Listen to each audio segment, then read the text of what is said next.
tuning into Sin's Workshop. Hope you're having a wonderful day.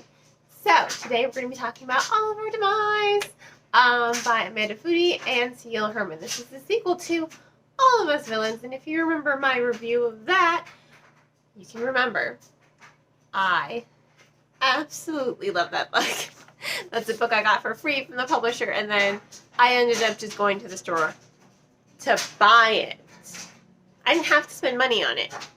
I chose to. I mean, that just tells you how much I absolutely loved that book.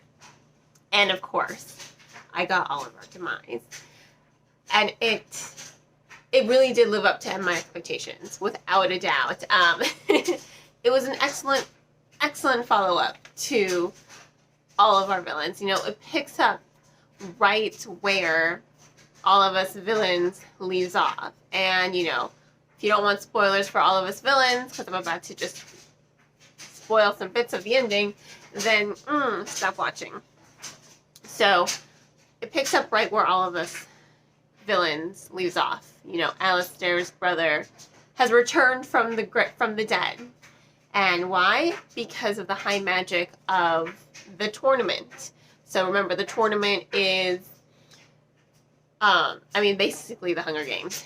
You're in this cursed pentacle, and the 7 of them have to fight for the high magic. Well, whoever wins, you know, gets the high magic, and obviously is a survivor.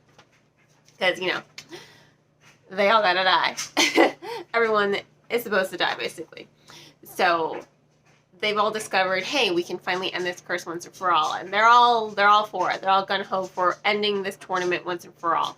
And then Alistair sees his brother. And then he realizes, hey, the high magic of this competition has brought you back to life. I can't do this anymore. So we're seeing the aftermath of that. The tournament is still taking place. The blood moon is still high in the sky.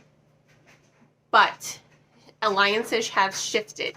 Now you have Gavin and Alistair teamed up together, and you have Bryony, Isabel, and their friends teamed up together. So it does pit them against each other. So there's a lot of rising tension there, a lot of alliances shifting, and a lot of depth to the dynamics of the characters, because you're seeing, push comes to shove, what really matters to these characters, you know?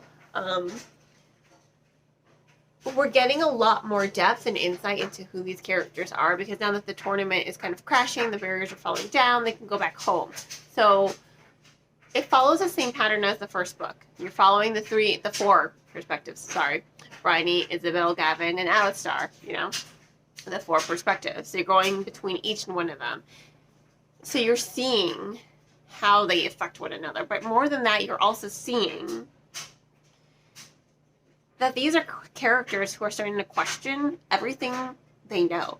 They're starting to question everything they know of themselves, of their family, everything they've been taught to know. Alistair has always been taught, you know, I'm a monster. I am the creature of your nightmares. Except he doesn't want to be that creature of the nightmares. This is a character he has been fit to, you know, mold it into, and he doesn't want that. You know, he just wants to survive. All these characters, they just want to survive. I mean, really, if you like Hunger Games and if you like dark fantasy and high fantasy, you are going to love this book. I mean, that's that's why I love this book, the first book, and that's why I love this book. It really does hone in on the characterization, and they work together. Not only is it a plot-driven story, it is a character-driven story. The characters drive the plot drives the characters. It works in tandem with one another to create, they work in tandem, to create such, I'm trying not to fangirl. You can see I'm trying so hard not to fangirl.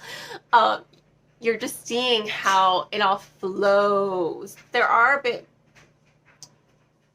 pieces, I should say, there are parts where the pacing of the story does kind of slow down a little too much, but again, that's because you're getting to know more of the characters, you're getting to know more of the history of their families, you're getting to know more of the curse itself.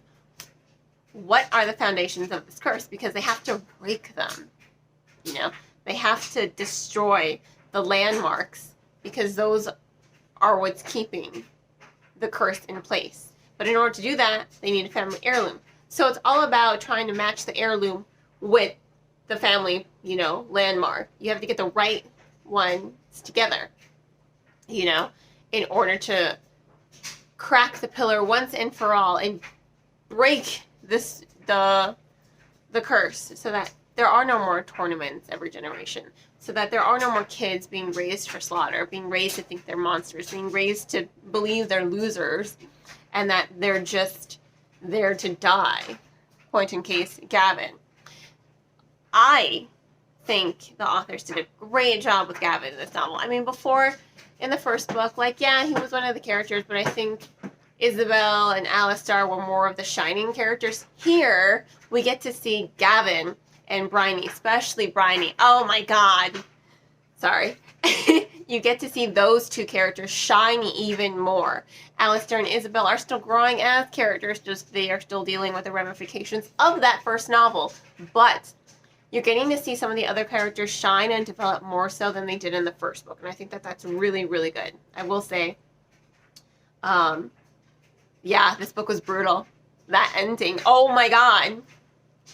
It broke my heart. Just thinking about it right now kind of makes me want to, like, tear up. It got to me. It did. It got to me. So, I do think it was a well-done story. It really was a great conclusion. Oh, that ending really just ripped my heart out a little bit. Not all the way, because I didn't quite cry, but when I got to that one scene, I was just like, oh, no, after everything? Sorry, I'm kind of tearing up just a little bit. So, needless to say, All of Our Demise is going to get 5 out of 5 stars. Excellent series. Highly recommended to everyone, especially if you love the Hunger Games series. You're going to love this book. If you like high magic, high fantasy, dark magic, you're going to love this book. It combines both of them in such a beautiful and amazing way to create such a unique story. So, once again, All of Our Demise, 5 out of 5 stars. If you want to go ahead and purchase the book, I will include links in the description below and for where you can purchase. And on that note, I hope you all continue to support me here by liking this video, subscribing to my channel, and sharing it with all your book-loving friends. You can also become a supporter on Buy Me a Coffee or by purchasing one of my handmade candles on my Etsy store. Hope you all have a great and wonderful rest of your day. And as always, happy reading.